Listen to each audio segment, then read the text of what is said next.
بسم اللہ الرحمن الرحیم۔ اللہم صلی علی سیدنا و مولانا محمد وعلی آل سیدنا و مولانا محمد واصحاب سیدنا و مولانا محمد وبارک وسلم وصلی علیہ۔ استغفر اللہ ربی من کل ذنب واتوب الیہ۔ اللہم اجرنی من النار۔ محترم ناظرین، 29ویں روزے کے وظائف کے ساتھ حاضر خدمت ہوں۔ دوستو، یہ ماہ مبارک کے آخری لمحات چل رہے ہیں اور ابھی تک جن احباب نے اس ماہ مبارک کی عبادت کا حق ادا نہیں کیا،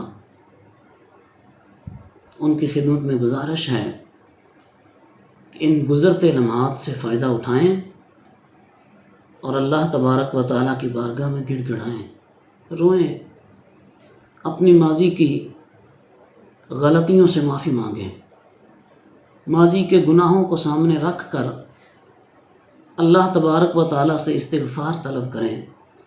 نہ جانے دوبارہ زندگی میں یہ گھڑیاں ہمیں مل سکیں یا نہ ملیں۔ آئیے آج کے وظائف کی طرف چلتے ہیں۔ آج آپ نے فجر کی نماز کے بعد سورہ آل عمران کی 154 نمبر آیت مبارکہ ہے، عرف عام میں اس کو آیت قطب بھی کہا جاتا ہے۔ آپ نے اس کو 7 مرتبہ تلاوت کرنا ہے۔ ناظرین، آپ کو اس کے بہت سارے فوائد ہوں گے۔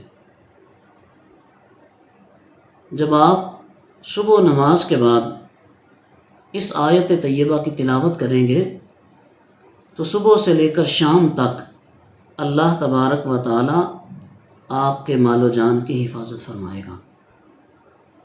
اور اگر کسی شخص نے کسی اعلیٰ حکومتی عہدیدار کو یا کسی ایسے انسان کو ملنا ہو کہ جو عام طور پہ لوگوں سے نہیں ملتا یا اس سے ملنا مشکل ہوتا ہے، تو آپ اس آیت مبارکہ کو 7 مرتبہ پڑھ کے اپنے ہاتھوں پہ پھونک مار کے اپنے چہرے پہ مل لیں، اس کے بعد ملنے کے لیے چلے جائیں۔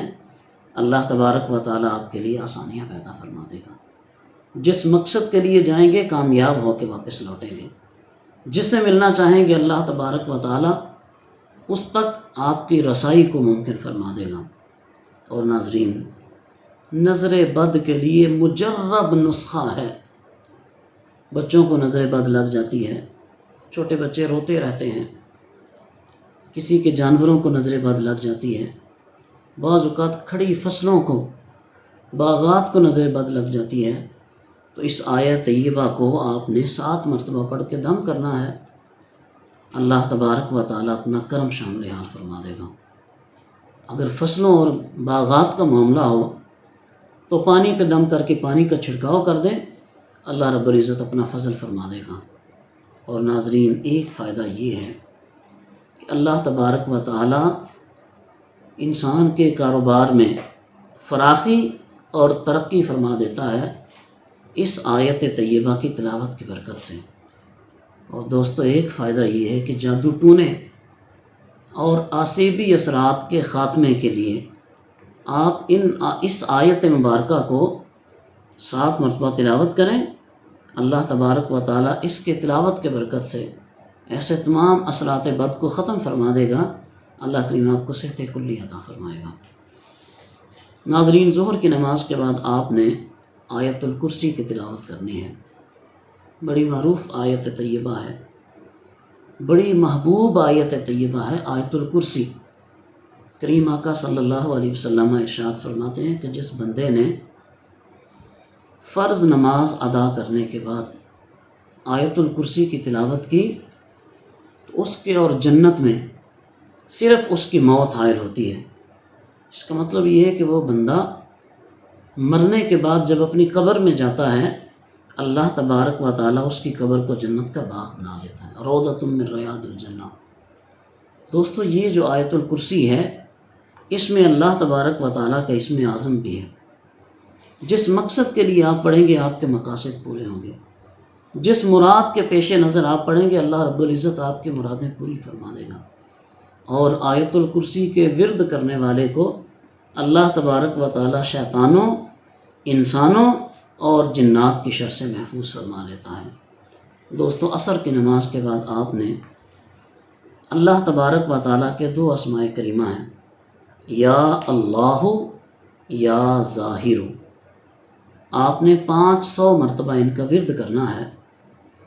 تو اس کے جو آپ کو فوائد ہوں گے، سب سے پہلا فائدہ یہ ہوگا کہ آپ کے دل کو نور عطا ہوگا، اللہ رب العزت آپ کے قلب کو اپنے نور سے منور فرما دے گا، آپ کی آنکھوں کی بینائی تیز ہوگی، اللہ تبارک و تعالیٰ آپ کی بصارت اور آپ کی بصیرت دونوں میں اضافہ فرما دے گا ان اسماء طیبات کے ورد کی برکت سے۔ اور دوستو، ایک فائدہ یہ ہے کہ آپ اگر اپنے گھر کی دیواروں پہ یا ظاہر لکھ دیتے ہیں، اللہ تبارک و تعالیٰ چوروں سے، شیطانوں سے، ظالموں سے اور حوادث زمانہ سے آپ کے گھر کو اور اس گھر میں رہنے والے تمام افراد کو محفوظ فرما لیتا ہے۔ دوستو، اگر سرمے کے اوپر آپ پڑھ کے دم کر لیں یا اللہ یا ظاہر، اور پھر وہ سرما جب اپنی آنکھوں میں ڈالیں تو اس کی برکت یہ ہوگی کہ جہاں بھی آپ جائیں گے لوگ آپ کی عزت کریں گے، احترام کے ساتھ آپ کے ساتھ پیش آئیں گے۔ دوستو، مغرب کی نماز کے بعد آپ نے درود پاک کی کثرت کرنی ہے۔ ممکن ہے یہ 29واں روزہ آخری روزہ ہو، اگر چاند نظر آ جاتا ہے تو ظاہر ہے یہ آخری روزہ ہوگا، اور اگر نہیں نظر آتا تو الحمدللہ ہمیں ایک روزہ اور مل جائے گا۔ تو آپ نے اس کے پیش نظر درود پاک کی کثرت کرنی ہے۔ مغرب کی نماز کے بعد جو درود پاک آپ کو آتا ہے، جن کل آپ سیغوں کے ساتھ درود پاک پڑھ سکتے ہو، جو آپ کو یاد ہے، شوق سے، محبت سے کریم آقا صلی اللہ علیہ وسلم کی بارگاہ میں درود و سلام کا نذرانہ پیش کریں۔ آپ جانتے ہیں درود پاک اللہ کی رحمت کا خزانہ ہے، گناہوں کا کفارہ ہے، بلندی درجات کا خزینہ ہے، قرب خداوندی کا آئینہ ہے، خیر و برکت کا سفینہ ہے، مجلس کی زینت ہے، تنگ دستی کا علاج ہے، اور جنت میں لے جانے والا عمل ہے، دل کی طہارت کا ذریعہ ہے، اور بلاؤں کے تریاق کا ذریعہ ہے۔ تو دوستو، درود پاک پڑھنا نہ بھولیے گا، کثرت سے درود پڑھنا ہے آپ نے۔ عشاء کی نماز کے بعد آپ نے کلمہ استغفار، 5 کلمہ استغفار، یہ آپ نے 100 مرتبہ پڑھنا ہے عشاء کی نماز کے بعد، اور اللہ رب العزت کی بارگاہ میں دعا کرنی ہے، اے اللہ جانے انجانے میں مجھ سے جو گناہ ہوئے اپنی رحمتوں سے معاف فرما۔ اے اللہ، اس ماہ مبارک کی میں نے اپنی استطاعت کے مطابق عبادت کی کوشش کی، اے اللہ اگر میں حق ادا نہیں کر سکا مجھے معاف کر دینا۔ اے اللہ مجھے اپنی عبادت کا شوق عطا فرمانا، اے اللہ اپنی محبت عطا فرما دے۔ اس ماہ رمضان کا صدقہ مجھے تقوی و طہارت عطا فرما دے، لعلکم تتقون کا جو مقصد ہے مولا وہ مجھے حاصل ہو جائے۔ تو کثرت استغفار کرنی ہے انشاءاللہ تعالی۔ امید ہے کہ اللہ کریم ہم سب کی عبادات کو اپنی بارگاہ میں شرف قبولیت عطا فرمائے گا۔ دوستو، اللہ رب العزت ہم سب کے وظائف کو اپنی بارگاہ میں قبول فرمائے، آمین ثم آمین۔